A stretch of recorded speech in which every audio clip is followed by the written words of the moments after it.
नमस्कार, मैं हूं मोहम्मद आसिफ और आप देख रहे हैं नेक्स्ट 9 न्यूज। क्या सुप्रीम कोर्ट जा रहे हैं राहुल गांधी? क्या सबूत के साथ जा रहे हैं उनके वकील? क्या कांग्रेस के समर्थक और उनके चाहने वाले लोग के प्रदर्शन और प्रोटेस्ट और सत्याग्रह करने से क्या राहुल गांधी की सदस्यता वापस हो जाएगी? क्या 2024 का चुनाव लड़ने वाले हैं? क्या मन में है सच राहुल गांधी के? चलिए उनको जरा सा समझ लेते हैं, बताते हैं जरा सा क्या कह रहे हैं कांग्रेस के वकील, जरा गौर से सुनिए। अभी थोड़ी देर पहले केंद्रीय मंत्री स्मृति ईरानी जी ने एक निहायत ही निम्न स्तरीय ओछा वक्तव्य दिया। मैं उनका जवाब देने नहीं आई हूं, लेकिन कुछ सच बयां करने आई हूं।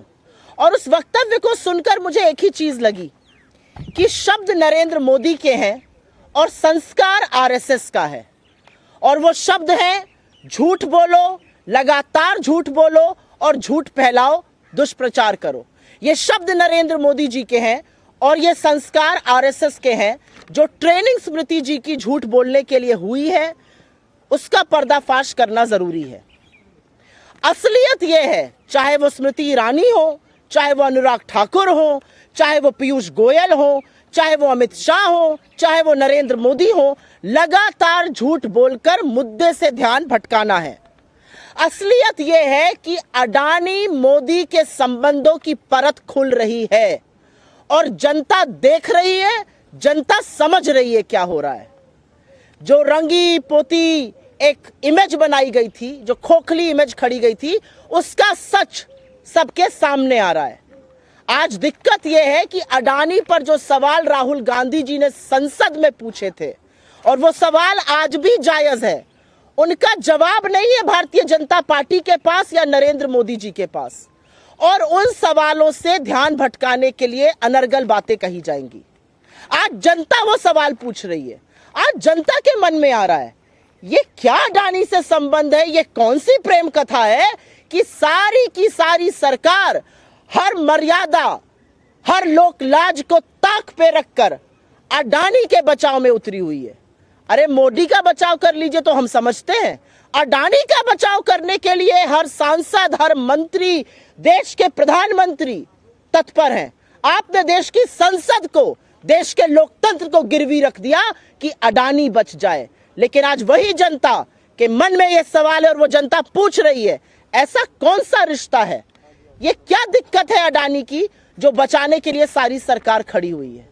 और आपको लगता है कि राहुल गांधी की सदस्यता रद्द करके आप उनकी आवाज को दबा देंगे, आप उनको चुप करा देंगे, तो यह आप मुगालते में हैं।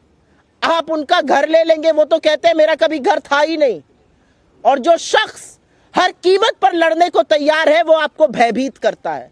उनके वक्तव्य में मुझे डर नजर आया, उनके वक्तव्य में मुझे बौखलाहट नजर आई, उनके वक्तव्य में मुझे घबराहट नजर आई कि ये क्या, इतना कुछ करने के बाद भी अडानी के संबंधों पर दर परत खुलती जा रही है, कलई खुलती जा रही है, सच सामने आता जा रहा है। आपकी अडानी पर चुप्पी, आपका संरक्षण, आपकी एजेंसियों का जो बिल्कुल चुप मौन रहना है अडानी पर, वो सारी जनता समझ और देख रही है। लेकिन स्मृति ईरानी जी से मेरे कुछ सवाल हैं और वो सवाल लाजमी है। एक महिला मंत्री है, महिला बाल विकास मंत्रालय की मंत्री है, मजबूत नेता है भारतीय जनता पार्टी की। आप विक्टिम कार्ड क्यों खेलती हैं? You are not a victim. आप किसी तरह से विक्टिम नहीं है। आप एक सशक्त महिला हैं, आप मंत्री हैं, सांसद हैं, आपसे ज्यादा मजबूत कौन है? आप विक्टिम कार्ड क्यों खेलती हैं? क्योंकि विक्टिम तो वो महिला है जो 400 रुपए का सिलेंडर आज 1200 पर ले रही है। विक्टिम वो महिला है जो आटे पर जीएसटी दे रही है। विक्टिम वो महिला है जो सरसों का तेल 90 पर था, आज 200 पर खरीद रही है। विक्टिम वो लोग हैं। आप महिला और बाल विकास मंत्रालय की मंत्री है ना स्मृति जी? मेरा आपसे एक सवाल है, आप लखीमपुर के चीरहरण पर चुप रहती हैं, आप शाहजहांपुर के यौन शोषण पर चुप रहती हैं, आप हाथरस में एक गुड़िया को रात को जला दिया जाता है मिट्टी का तेल डालकर, आप चुप रहती हैं। लेकिन आपके बगल में बैठा हुआ भारतीय जनता पार्टी का सांसद एक महिला सांसद को, एक महिला विधायक को वैशाली की नगरवधु वेश्या बुलाता है और आप चुप रहती हैं। कब माफी मांगिएगा आप इस देश से?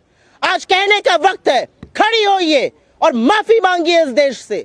महिला बाल विकास मंत्रालय की मंत्री हैं आप, ये आपकी नैतिकता है? आपके बगल में बैठा हुआ सांसद, भाजपा का सांसद, एक महिला सांसद और एक महिला विधायक को वैश्या कहता है और आपके मुंह से एक शब्द नहीं फूटता है। आप अंकिता ठाकुर पर चुप रहती हैं, आप तमाम उन रेप केसेस पर चुप रहती हैं जहां पर आपके लोग संलग्न हैं। लेकिन मैं आपसे सवाल पूछती हूं, संसद में बैठकर संसद की गरिमा को भंग करके, मर्यादा को तार तार करके आपका एक सहयोगी एक महिला सांसद को और एक महिला विधायक के लिए शब्द का प्रयोग करता है जिसको सुनने से पहले इस देश की हर महिला लज्जित होती है। आप चुप रहती हैं। आप विक्टिम नहीं हैं, आप विक्टिम बिल्कुल नहीं है। विक्टिम इस देश की महिलाएं हैं। विक्टिम आज मध्यम वर्ग है जो महंगाई से जूझ रहा है। विक्टिम इस देश का युवा है जिसके पास नौकरी नहीं है। आप विक्टिम कार्ड प्ले करिएगा। आपकी घबराहट और बौखलाहट में मुझे अडानी का बेनकाब होता हुआ सच नजर आता है। मुझे हर कीमत पर अडानी को बचाने की आपकी, आपके प्रधानमंत्री की, आपके मंत्रियों की, आपके सरकार की मंशा और प्रतिबद्धता नजर आती है। लेकिन वो कहते हैं ना कि सच को कितना भी छुपाओ वो और उतनी ही दोगुनी ताकत से उभरता है। सूरज की रोशनी छुप नहीं सकती किसी बादल से, और अडानी का सच आज ये देश समझ रहा है, देख रहा है। आपका सारा तंत्र, आपकी एजेंसियां, आपके लोग और आप खुद लगातार राहुल गांधी जी के पीछे पड़े हुए हैं। वो एक व्यक्ति जो सच बोल रहा है, वो एक व्यक्ति जिसने वाकई में आपको व्यथित करके रख दिया है। मैं पूछना चाहती हूं आपसे, कब अडानी पर बोलिएगा? कब आपकी एजेंसियां जांच करेंगी? अडानी पर यह मौन व्रत क्यों है? 4 ही सवाल तो पूछे अडानी पर। कैसे 609 नंबर से 2 नंबर पर आए? विदेश यात्रा में कहां कहां गए जहां पर उनको कॉन्ट्रैक्ट मिला? एसबीआई और एलआईसी का पैसा क्यों लगाया गया जो पैसा डूब गया? आज पूछना बनता है कि क्या देश की महंगाई, देश की बेरोजगारी, देश की आर्थिक असमानता, महिलाएं, चीन मुद्दा नहीं रह गया है? आप अडानी को बचाने के लिए प्रतिबद्ध हैं और इसलिए बड़े दुख के साथ कहना पड़ता है कि शब्द आज सवेरे नरेंद्र मोदी के थे और ट्रेनिंग आरएसएस की थी।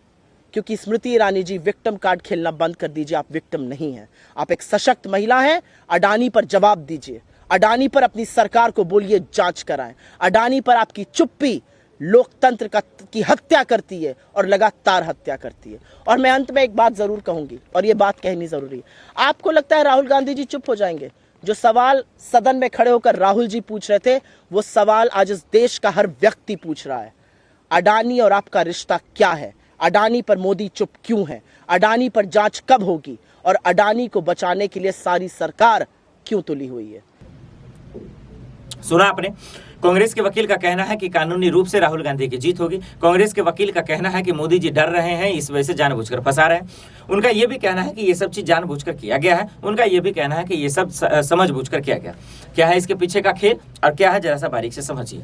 खेला यह है दर्शकों कि ये लोग जानबूझकर परेशान कर रहे हैं। ये लोग जानबूझकर जो है कहीं ना कहीं राहुल गांधी को जेल जाने से जो है जेल जाने पे लगे हुए हैं। ये कांग्रेस का है। लेकिन वो मोदी सरकार का वही कि भाई कानून अपना काम कर रही है। मोदी सर ने मामले में उन्होंने गलत किया है, इसीलिए सजा भुगती गई है। तो ऐसे हालात में भी देखना पड़ेगा। 2024 का चुनाव बहुत नजदीक है और ऐसे हालात में क्या सबूत पेश कर पाएंगे? क्योंकि सारा खेल सबूतों का है, सारा खेल जो है गवाहों का है, सारा खेल सच्चाई का है और सारा खेल जो है कानून की ईमानदारी का है। क्योंकि राहुल गांधी को जिस मामले में जो सजा हुई है और जितनी हुई है, ये थोड़ा सा हम सबको भी आश्चर्य करता है, परेशान करता है कि ऐसा कैसे हो सकता है। देश दुनिया की बड़ी खबरों के लिए देखते रहे नेक्स्ट टाइम न्यूज।